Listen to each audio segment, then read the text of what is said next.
Hello friends, मैं हूं साहिल रॉय और मैं आपका बहुत बहुत स्वागत करता हूं मेरे YouTube channel AU commerce scholar में।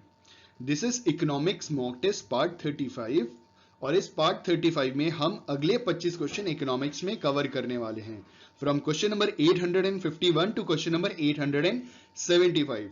ये क्वेश्चंस उन कैंडिडेट्स के लिए बहुत इंपॉर्टेंट है जो आने वाले समय में बीकॉम एंट्रेंस का एग्जाम देने वाले हैं या एमकॉम एंट्रेंस का एग्जाम देने वाले हैं, या साथ ही साथ जो कैंडिडेट्स क्रेट, NET, JRF, state eligibility test और सीटेट की तैयारी में जुटे हुए हैं। अगर ये वीडियो बेनिफिशियल लगे तो लाइक और कमेंट जरूर करिएगा।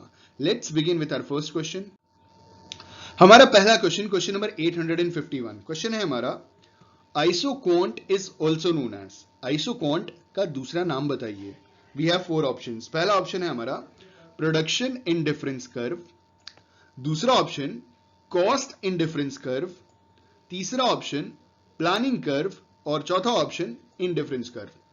इस क्वेश्चन का सही आंसर है option A, production indifference curve. Isocont को प्रोडक्शन इंडिफरेंस कर्व भी कंसीडर करते हैं। हमारा अगला क्वेश्चन नंबर 852 क्वेश्चन है हमारा, एन आइसोकॉन्ट डैश। आइसोकॉन्ट के बारे में पूछा गया है और 4 ऑप्शन दिए गए हैं।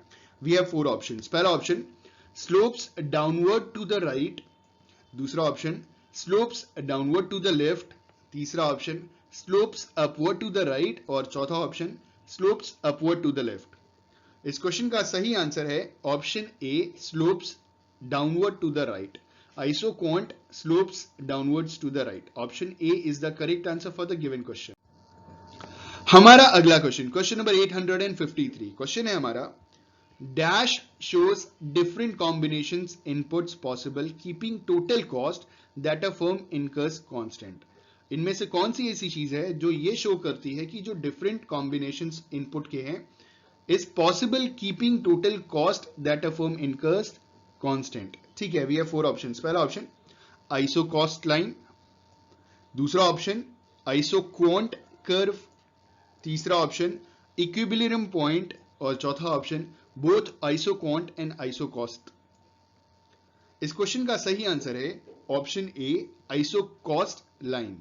Isocost line shows different combinations inputs possible keeping total cost that a firm incurs constant. Option A is the correct answer for the given question.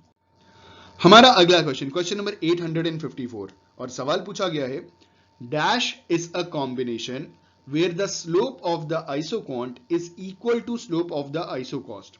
इन्होंने पूछा है कि इन चारों ऑप्शंस में से कौन सा ऑप्शन सही है जिसमें it is a kind of a combination. कोई कॉम्बिनेशन है जहां पे आइसो जो स्लोप होता है आइसोकॉन्ट का वो आइसोकॉस्ट के इक्वल होता है।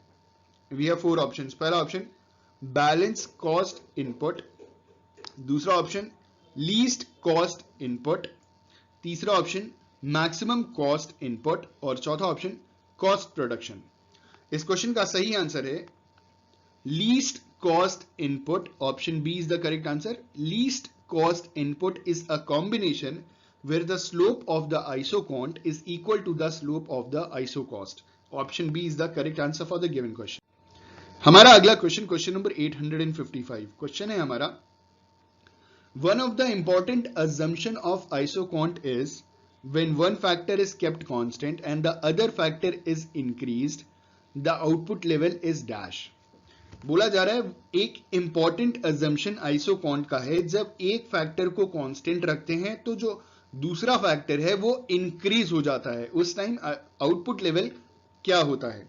ठीक है, वी हैव 4 ऑप्शंस। पहला ऑप्शन डिक्रीजेस, दूसरा ऑप्शन रिमेन्स कांस्टेंट, तीसरा ऑप्शन इंक्रीजेस और चौथा option there is no relationship between output level and isoquant.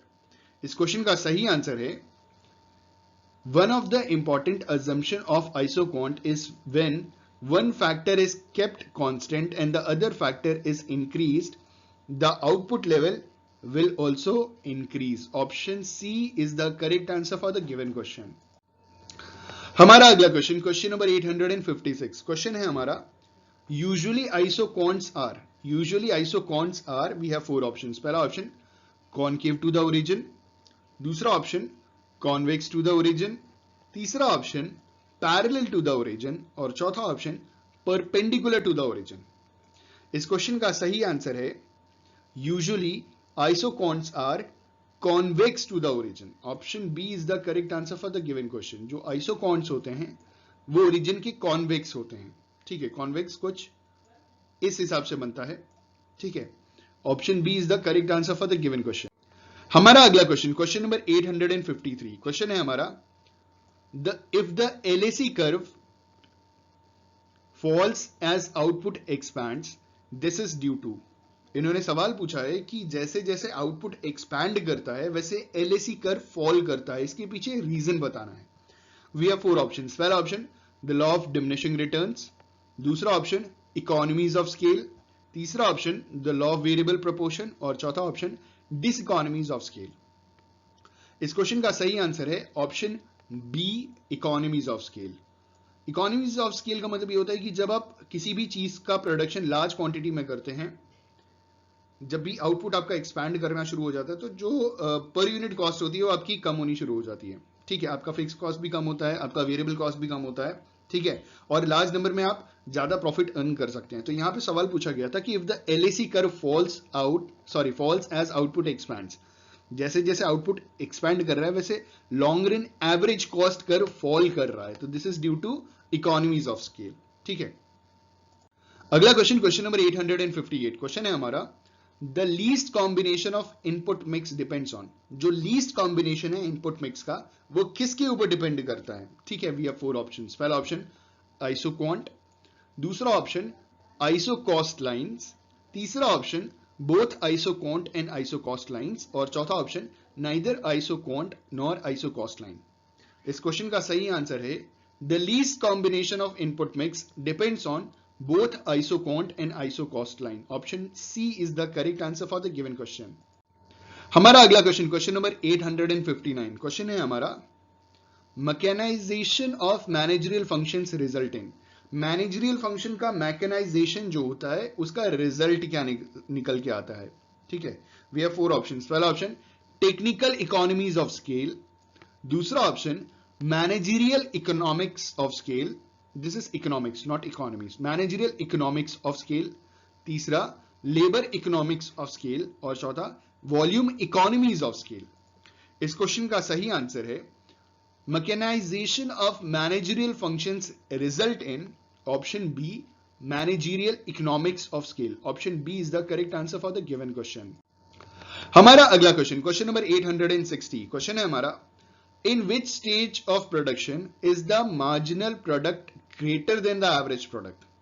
इन्होंने सवाल पूछा है कि किस स्टेज में प्रोडक्शन की किस स्टेज में मार्जिनल प्रोडक्ट एवरेज प्रोडक्ट से ज्यादा आता है।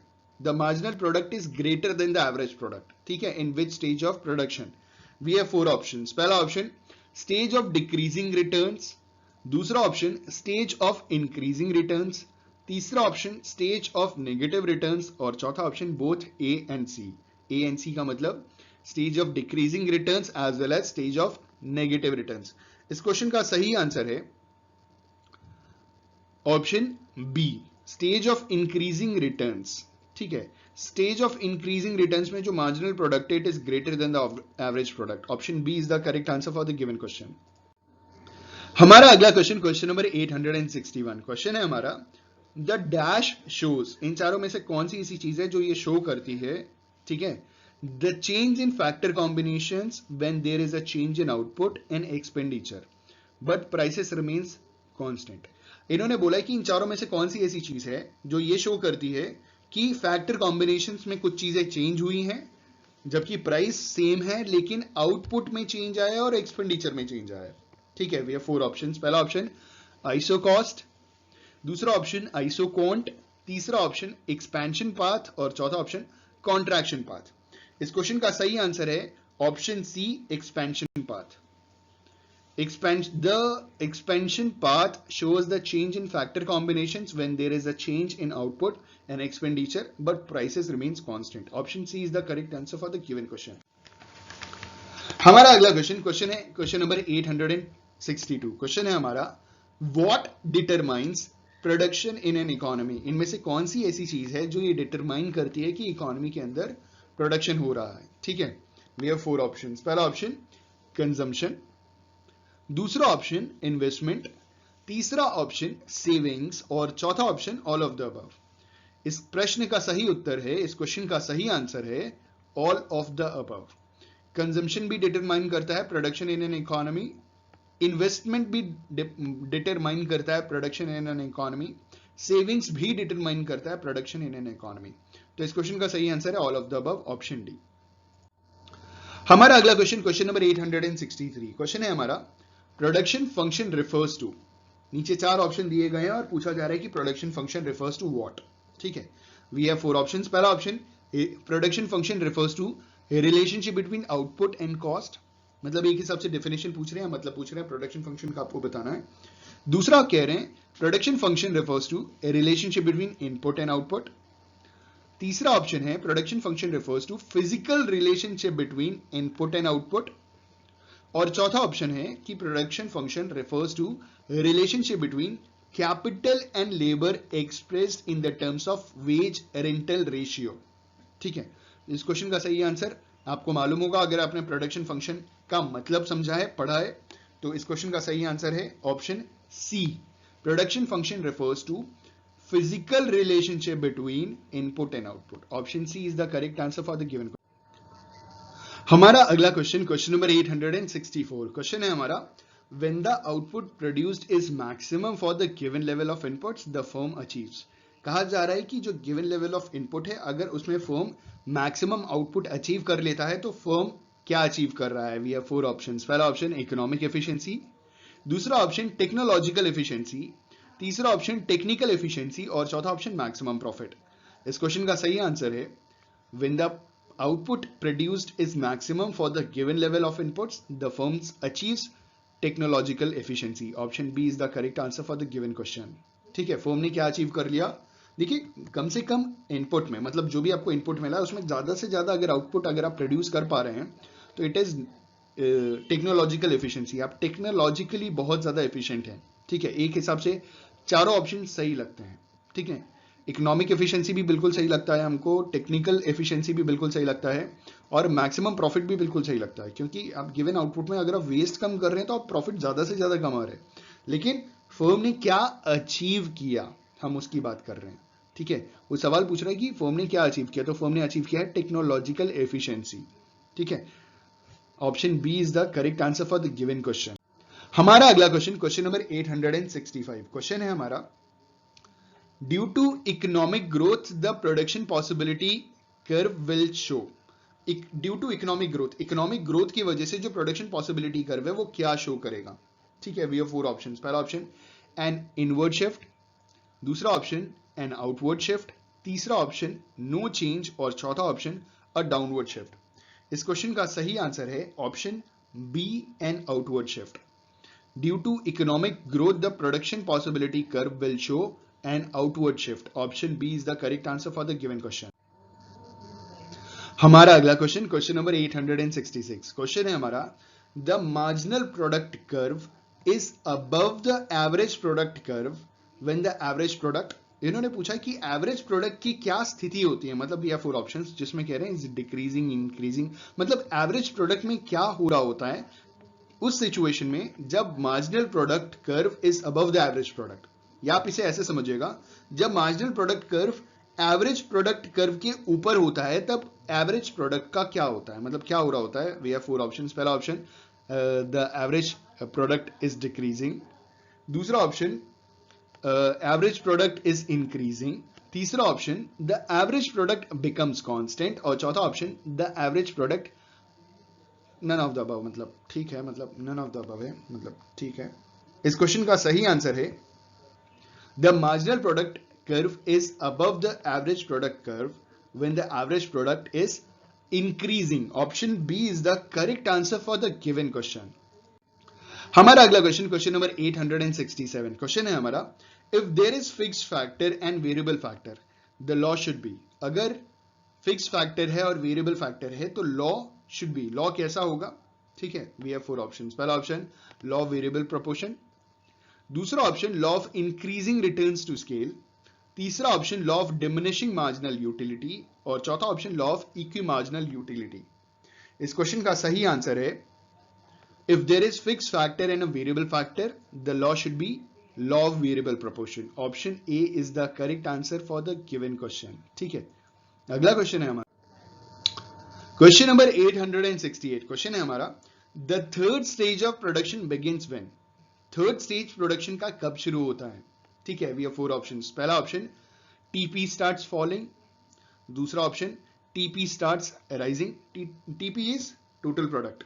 ठीक है, अगला है टीपी रिमेन्स कांस्टेंट और आखिरी है लॉ ऑफ इक्विमार्जिनल यूटिलिटी. इस क्वेश्चन का सही आंसर है third stage of production begins when TP starts falling. Option A is the correct answer for the given question. हमारा अगला क्वेश्चन, क्वेश्चन नंबर 869. क्वेश्चन है हमारा if there is perfect substitution between two factors of production the shape of isoquant is. सवाल पूछा जा रहा है कि अगर दो फैक्टर्स ऑफ प्रोडक्शन के बीच में, मतलब आप एक दूसरे के परफेक्ट सब्स्टिट्यूशन है, if there is perfect substitution between two factors of production, तो आइसोकोंट का शेप कैसा होगा? अगर दो फैक्टर्स ऑफ प्रोडक्शन एक दूसरे के परफेक्ट सब्स्टिट्यूट हैं तो आइसोकोंट का शेप क्या होगा? ठीक है, वी हैव 4 ऑप्शंस. पहला ऑप्शन नॉन लीनियर. लीनियर का मतलब होता है स्ट्रेट लाइन. ठीक है, तो नॉन लीनियर का मतलब it will not be a straight line. दूसरा ऑप्शन लीनियर, तीसरा ऑप्शन राइट एंगल्ड और चौथा ऑप्शन पॉजिटिवली स्लोप्ड. ठीक है, इस क्वेश्चन का सही आंसर है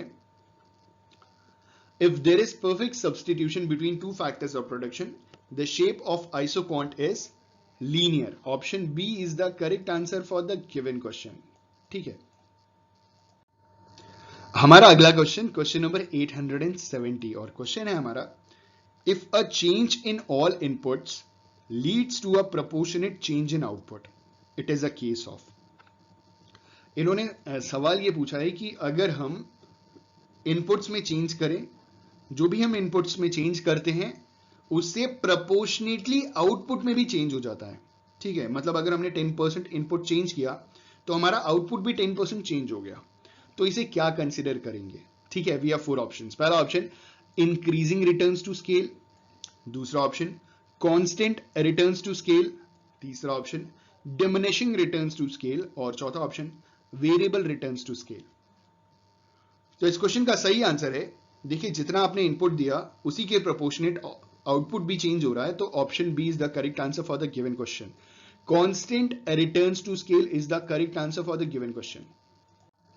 हमारा अगला क्वेश्चन, क्वेश्चन नंबर 871. क्वेश्चन है हमारा इन इकोनॉमिक्स प्रोडक्शन में be defined as an act of. Economics में प्रोडक्शन को डिफाइन किया जाता है किस तरीके का एक्ट? We have 4 options. पहला ऑप्शन क्रिएटिंग यूटिलिटी एक्ट, दूसरा ऑप्शन अर्निंग प्रॉफिट, तीसरा ऑप्शन प्रोडक्ट मशीन और चौथा ऑप्शन प्रोवाइडिंग सर्विसेज. इस क्वेश्चन का सही आंसर है इन economics production may be defined as an act of creating utility. हमने स्टार्टिंग में माइक्रो इकोनॉमिक्स, जब हम इकोनॉमिक्स की शुरुआत करते हैं तो माइक्रो इकोनॉमिक्स में हम जो सबसे पहली चीज पढ़ते हैं वो यूटिलिटी से शुरुआत होता है, और यूटिलिटी का मतलब want satisfying power of a commodity होता है. Option A is the correct answer for the given question. हमारा अगला क्वेश्चन, क्वेश्चन नंबर 872 और क्वेश्चन है हमारा when labour and capital R increased by 10%. ठीक है, जब लेबर और कैपिटल 10% इंक्रीज कर रहा है and also output increases by 10% और आउटपुट भी इंक्रीज कर रहा है 10% से, देन वी हैव, तो हमारा क्या है? We have 4 options. कौन सा रिटर्न्स टू स्केल है? ठीक है, वी हैव 4 ऑप्शंस. पहला option constant returns to scale, दूसरा option increasing returns to scale, तीसरा option decreasing returns to scale और चौथा option negative returns to scale. इस क्वेश्चन का सही आंसर है जब भी आप जितना परसेंट इनपुट इंक्रीज कर रहे हैं उतना ही परसेंट अगर आउटपुट भी इंक्रीज हो रहा है तो it is constant returns to scale. Option A is the correct answer for the given question. हमारा अगला क्वेश्चन, क्वेश्चन नंबर 873 और क्वेश्चन है हमारा increasing returns to scale can be explained in the terms of. देखिए increasing returns to scale का मतलब समझिएगा, जितना हम इनपुट लगाते हैं उससे ज्यादा अगर हमको आउटपुट मिलता है प्रोपोर्शनेटली, मतलब अगर हमने 10% इनपुट यूज किया और हमारा जो आउटपुट है वो 12% बढ़ करके मिला हमें, जो भी पहले मिल रहा था इनपुट के लगाने पे 10% इनपुट इंक्रीज करने पे 12% आउटपुट या 15% आउटपुट हमें अगर मिलता है तो it is called increasing returns to scale. ठीक है, इन्होंने एक सवाल पूछा है कि increasing returns to scale can be explained in the terms of, इनमें से किसके टर्म्स में एक्सप्लेन किया जाता है? We have 4 options. पहला option external and internal economies, दूसरा option external and internal diseconomies, तीसरा option external economies and internal diseconomies, और चौथा है ऑप्टिमम फैक्टर कॉम्बिनेशन। इस क्वेश्चन का सही आंसर है option A, external and internal economies. Option A is the correct answer for the given question. Increasing returns to scale can be explained in the terms of external and internal economies. हमारा अगला question, question number 874 question है हमारा, the economies and diseconomies of large scale production is determined by. जो economies और diseconomies है large scale production, मतलब large scale production में, वो किसके द्वारा डिटरमाइन किया जाता है? We have 4 options. पहला option the long run marginal cost curve, दूसरा option the long run average cost curve, तीसरा option the normal long run average cost curve, और चौथा option the normal long run total cost curve. इस question का सही answer है the economies and diseconomies of large scale production is determined by option B is the correct answer for the given question, the long run average cost curve. ठीक है, option B बिल्कुल सही जवाब है। Option B और सी में हमें confusion हुआ था क्योंकि जो हमारा सोर्स था वहां हमने देखा कि ऑप्शन सी दिया हुआ है, लेकिन बहुत ज्यादा इसको वेरीफाई किया गया किताबों में, इंटरनेट पे और टीचर्स द्वारा। तो इस क्वेश्चन का सही आंसर है, जो एकदम सिंपल आंसर होना चाहिए, वो ऑप्शन बी है, the long run average cost curve. ठीक है, इसमें कोई कंफ्यूजन नहीं है, option B is the correct answer for the given question. हमारा आखिरी क्वेश्चन, क्वेश्चन नंबर 875, और क्वेश्चन है हमारा, the aggregate supply of land is. जो एग्रीगेट सप्लाई है लैंड का, वो किस तरीके का है? ठीक है, वी हैव 4 ऑप्शंस। पहला ऑप्शन परफेक्टली इलास्टिक, दूसरा ऑप्शन परफेक्टली इन इलास्टिक, तीसरा ऑप्शन यूनिटरी इलास्टिक, और चौथा ऑप्शन हाईली इलास्टिक। इस क्वेश्चन का सही आंसर है the aggregate supply of land is perfectly inelastic. Option B is the correct answer for the given question. जो land की supply है पूरी तरीके से इन इलास्टिक है, ऑप्शन बी बिल्कुल सही जवाब है। आई होप एंड बिलीव कि ये 25 क्वेश्चंस आपके लिए बेनिफिशियल रहे होंगे, आपको बहुत कुछ सीखने को मिला होगा बिना किसी एरर के। अगर ये वीडियो पसंद आया और अगर आपको लगे कि आपने बहुत कुछ सीखा है, कुछ भी सीखा है, तो प्लीज लाइक और कमेंट जरूर कीजिएगा। Thank you so much, have a good day, all the best for your examinations.